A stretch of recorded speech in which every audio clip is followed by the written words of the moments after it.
Hi, everyone. We're here to talk about the 4 steps to landing your next promotion. Hello, I'm Joanne Gates. I spent 30 years at Microsoft, moving from entry level to executive. And I'm now a life and business coach for corporate women, professional women. In those years of my career, I saw so many women struggle in different areas, have different parts of their career where there was a lot of stagnation. Some of the things that I for sure experienced were burnout, imposter syndrome, plenty of mom guilt, lots of microaggressions, sometimes macroaggressions. And I really want to take the experiences that I have gleaned over those years and find ways to make it easier for others. I've got 2 amazing daughters, and I think most parents want to make the world a little bit better for the next generation. And that's a little bit of who I am and why I'm doing it. As we kick off this webinar,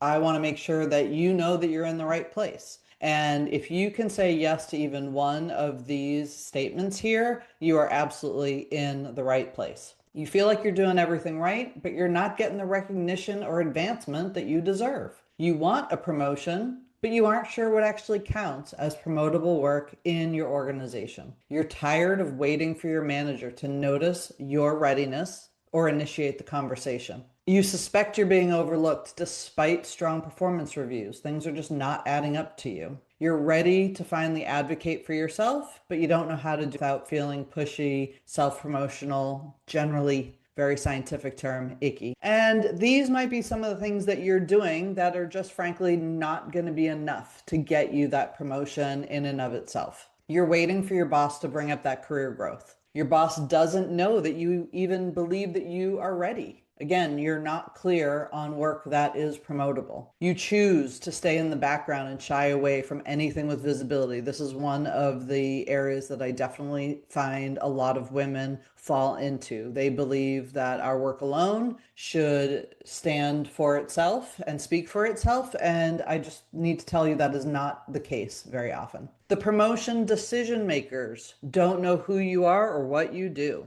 And you think just more projects will be what get you there. Lastly, the description that you are using of your impact is not enough of using the terms that your senior leadership uses when they think of impact and the alignment to the top business goals. Okay, so I'm going to go through the very quickly and then we'll go into detail on each of the 4. So you can see the 4 in front of you. The 4 steps are first writing your own promo justification. When I tell clients that this is one of my top recommendations, they are often surprised. You kind of jaw on the floor. I must be crazy, meaning what? I never thought of this and we can do that. Second, you are really clear that your role in and of itself is promotable. Your results matter to the boss. And lastly, that those decision makers are in support of you and getting you that promotion. Okay, so let's take a minute and break each one down. Writing your promo justification. As I had mentioned, 30 years at Microsoft. I think over 25 of them, I was a people manager. And in my last role, I led an organization with multiple layers of management and millions of dollars of revenue and cost. About 70, 75 people were in my organization. And we had a very formal process where we had to submit an official promo justification before a promo could be approved. And that promo had 2 basic components. One was, what is the business need? And then what is that person's readiness for that? So in terms of a strong business need, you have to remember, if you're asking for a promo basically to be paid at the next pay scale for the same function, the same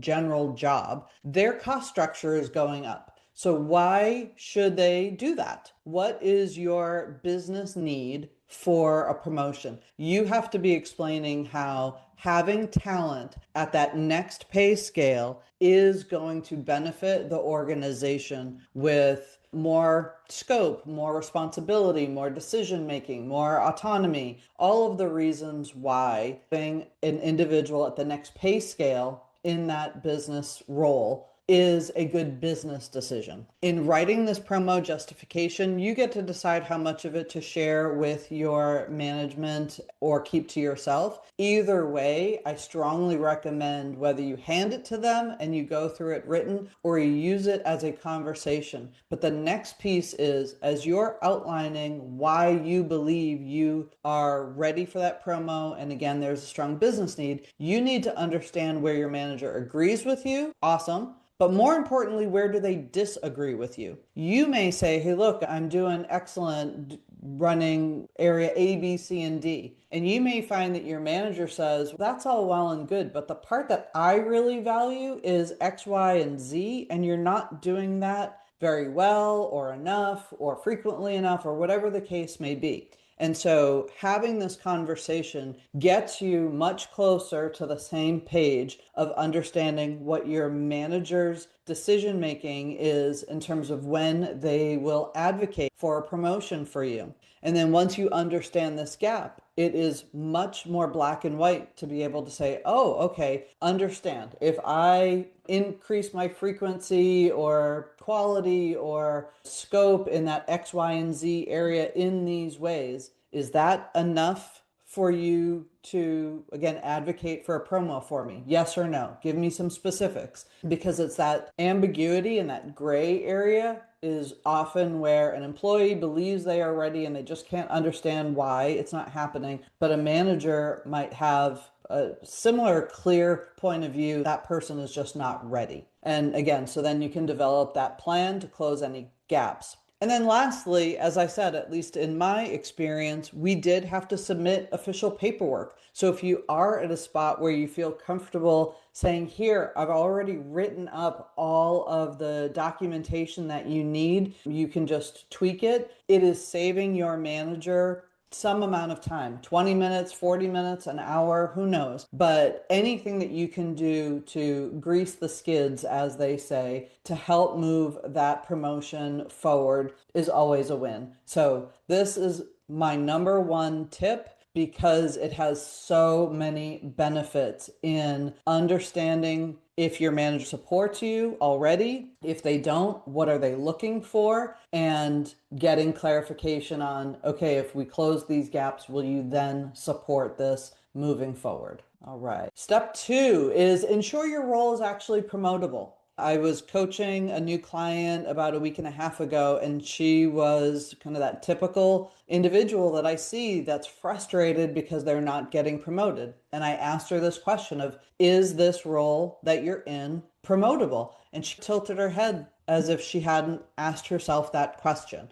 And I'll give you a couple of examples. In my world, there were certain roles that had a cap, a highest level of pay structure for that function. The two examples I'll give you are at Microsoft, our admin community had just 3 pay levels that they were paid at. And whether you had been at the company for 2 years or 22 years, once you had hit that highest of the 3 levels, you were not going to get another pay scale increase. It was just a known cap for that role. You would hopefully be getting annual merit increases and cost of living adjustments and things like that. But the pay scale itself was capped. A second example that is an area that maybe managers don't talk a lot about, and this is part of why I want you to make sure that you are clear on what your manager's philosophy is here.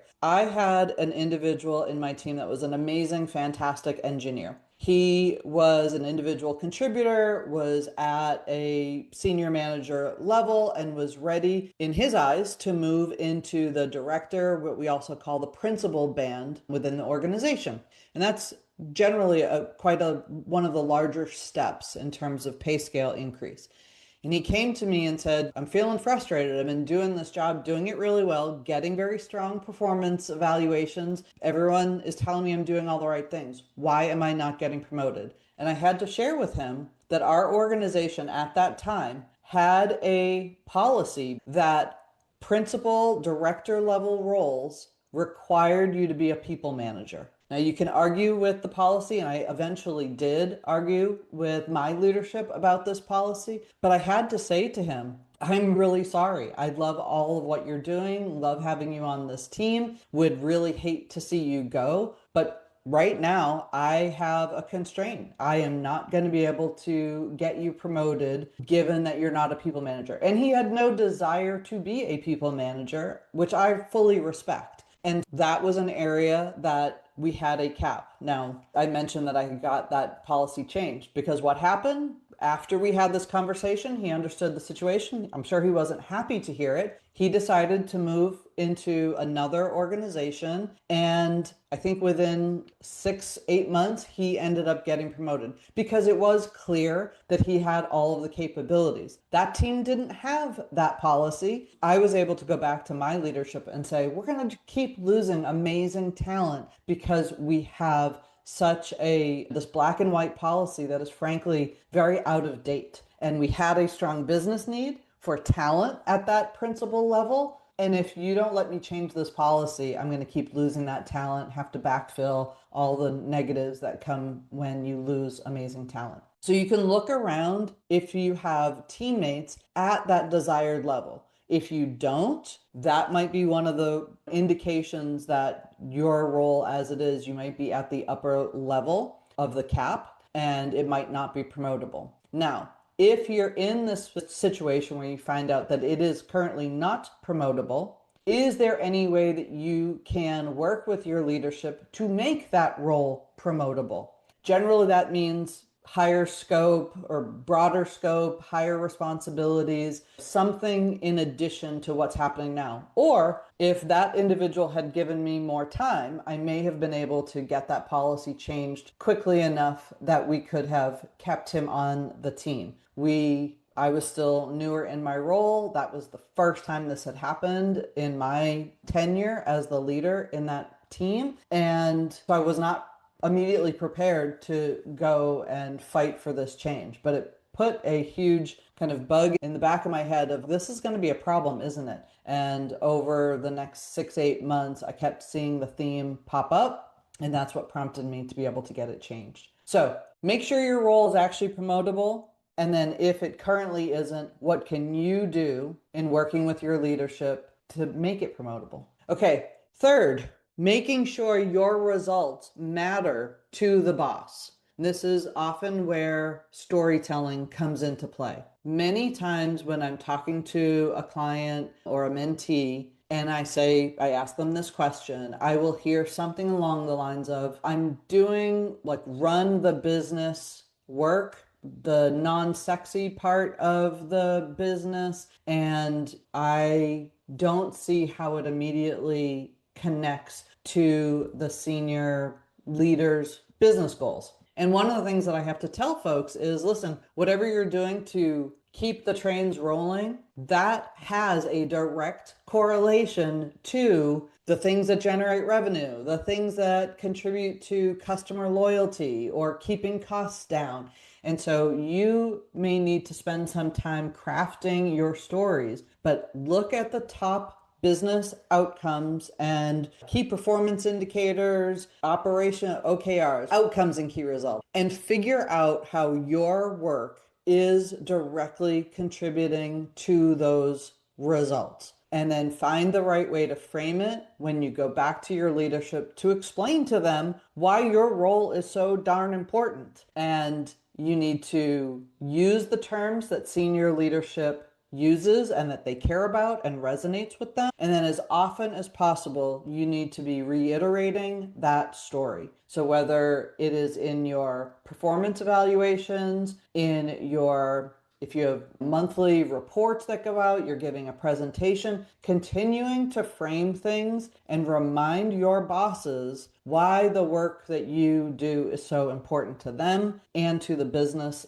and company. And then step 4, decision maker support. Do they know you? And do they know that you're ready for a promotion? So this is another area where you can take a great deal of ownership. When I'm talking about decision makers, very often a promotion is not your boss's sole decision. For my organization, I had a certain level of discretion that I could make decisions 100% on my own. But when we got to a certain seniority level, I had to go present the case to my boss and all of my peers. And I'll tell you, if I got to that room and I said, Sarah has been doing fabulous, and this is the role that she's in, and I'm ready to promote her, there would probably be 6 or 8 others in the room. And if they didn't know Sarah, didn't know what she was doing, didn't understand the impact that she was having, and there were a number of other people in the candidate pool for promotion that more of those decision makers knew, it was unlikely that Sarah was going to get that promotion this go around. You need to get to know them, let them know you. That can happen through one-on-ones with your leaders, with your direct manager and others. We would often call a meeting with your boss's boss a skip one-on-one. You're skipping the layer in between you. And it's another one of those very typical suggestions that I have for my clients of when was the last time you had a skip one-on-one? I was working with a client recently and this had been on her list, but she had been dragging her feet. And when we talked about why she was dragging her feet, she said, I'm not sure what to say. It's a 30-minute meeting and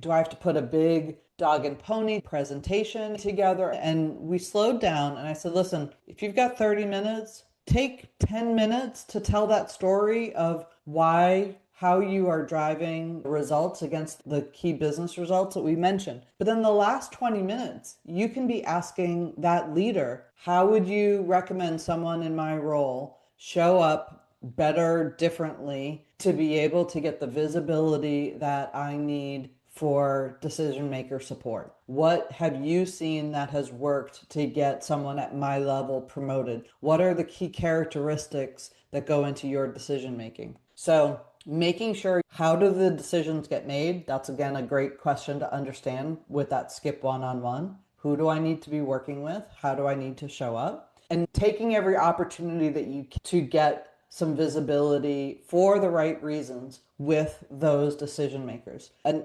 another area that I often find myself advocating for is if you're in a meeting of some type and some of those leaders are in the room, if you have a speaking role, we talked about finding the right ways to, again, use their language and highlight the alignment that you have to those key business results. But if you don't have a speaking role, but you've been invited to this meeting for whatever reason, I want to really encourage you to ask a really great question, or that ends up putting these other leaders that are in the room, it gives them a new understanding of, oh, I see what Sarah did there. I like the way she is coming at the problem. I see that she's willing to go out of maybe her direct lane to help the business. I'm impressed with the way she's bringing in the customer experience or whatever her specific area is. So if you're getting invited to meetings that have senior leaders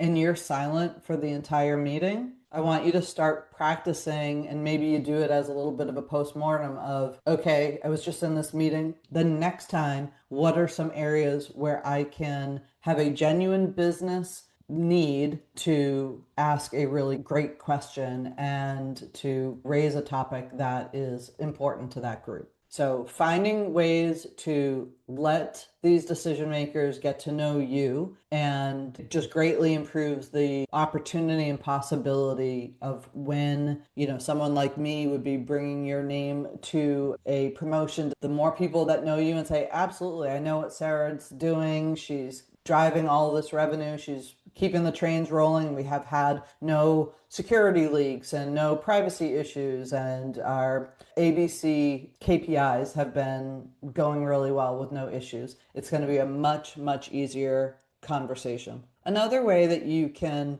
get some visibility is if there are employee resource groups or teams that are working on a project for the greater good of the whole team. In my experience, we would have small sub teams to go help us build a training program for the whole organization. And that group got to come present to the senior leaders. or if we had an employee experience improvement project that we were working on. So there are different areas where generally an organization is looking for volunteers to help make some improvements to the team. And that is yet another way that you can find opportunities for visibility. Okay, this has been just about 30 minutes. I think it is important just to highlight that many people think that getting a promotion is a black box, completely amorphous. No one knows what it takes to get that promotion.